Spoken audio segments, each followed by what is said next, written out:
Name the most important foundational block that government intervention has damaged.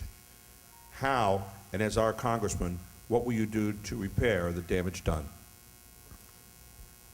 The perfect example is the legislation that was passed a few weeks ago that was labeled healthcare reform.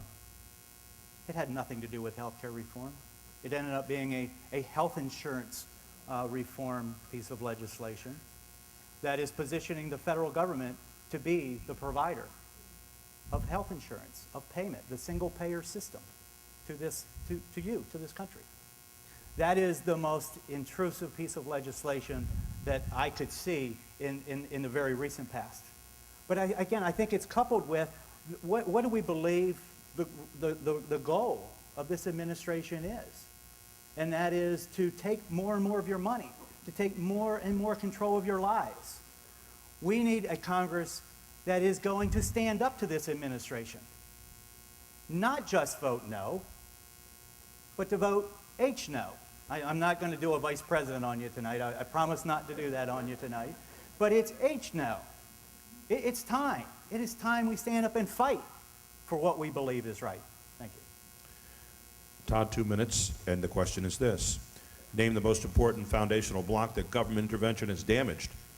How, and as our congressman, what will you do to repair the damage done? I think the broad issue is individual freedom or liberty. And I knew we'd eventually get to something that Mike and I agreed on, and that's the wrongfulness of the health care bill, because it does erode your freedom. It says government knows best, not you. That's not right. You know what's best for you, not Washington, not government. And this bill captures the philosophical divide on this issue. We offered in committee an amendment on what's called association health plans. We tried to offer it on the floor several times, but we never got to because, as I mentioned, 205 amendments, 1 allowed by the Speaker, 100+ amendments, the next time 0 allowed by the Speaker. In committee, we offered association health plans. Real quickly say, if you're an individual realtor, you're buying individual insurance. This bill, CBO has told us, premium is going to go up 10 to 13%. If you were part of a large group plan, National Association of Realtors, 350,000 realtors buying insurance together, your premium would drop dramatically. It would cost the taxpayers 0, but you would get a much less expensive premium. When they opposed it in committee, David Wu from Oregon, he and I had a pretty engaged argument about 2 a.m. in the House Education and Labor Committee. He argued against it because if we had AHPs, they'd be exempt from Oregon state law, which have all sorts of mandates, what insurance plans in Oregon have to have. I told him he was right. What would that mean? It would mean that the people of Oregon would have a choice. They could choose a state-regulated, mandated health care plan that has all sorts of mandates and is very expensive, or be part of a group plan that is much less expensive, but still good health care. But bottom line is, the people of Oregon, or here the people of Pennsylvania, you would decide what's best for you instead of the government deciding. They didn't like that idea, and they defeated that amendment and didn't allow us to offer it on the House floor when it came to a vote both times. The philosophical divide is we want to empower you. More competition, more choice in health care, not less. The other side believes that government knows best and wants to take away choice and control your decisions. Mike, you have a minute rebuttal, and you've requested an extra minute. That's 2, and Todd, you'll have 1 to respond. I'm glad Todd brought up the association health plans. I happen to run one. We have 150 companies that are working in a cooperative way to buy health insurance, to buy dental insurance, to buy vision insurance. And while I do agree it is part of the solution, it's not the only solution.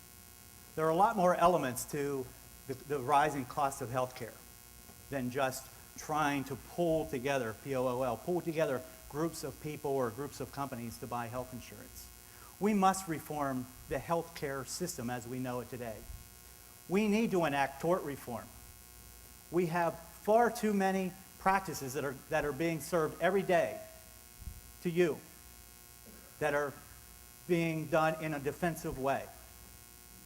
We also need to take a look at the whole economic cycle. In York County, 10 years ago, there were 5 MRI units. Today, there are more than 25. Is that because there was so much more demand for MRI? Or did someone see an opportunity to make a profit by creating more opportunities for MRIs? In today's world, 22% of the premium that I collect today from our employers to pay the health insurance company is paid for overhead. We need to attack that 22%. We need to address the issues of individual responsibility with regard to health care. If someone wants to smoke, that's fine. Don't make me pay for it.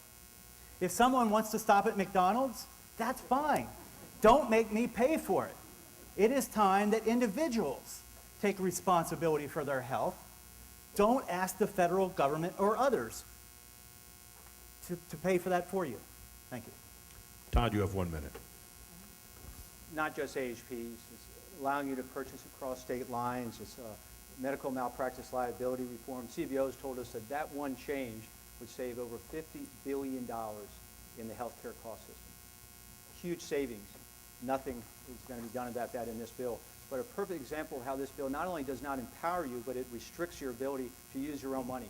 Currently, if you have healthcare costs that exceed 7.5% of your adjusted gross income, you can deduct that on your taxes. Companies can deduct $1. They don't have to hit 7.5%. So the argument we were making is, let's make it the same for individuals instead of just for corporations. They said no. In fact, they didn't just say no. They didn't lower it to 0 like corporations. They raised it to 10% for individuals. So now to use your own money, you have to hit 10% of your adjusted gross income before you can deduct your health care costs, for making it harder for you to use your own money. That's the opposite direction in which we should be heading.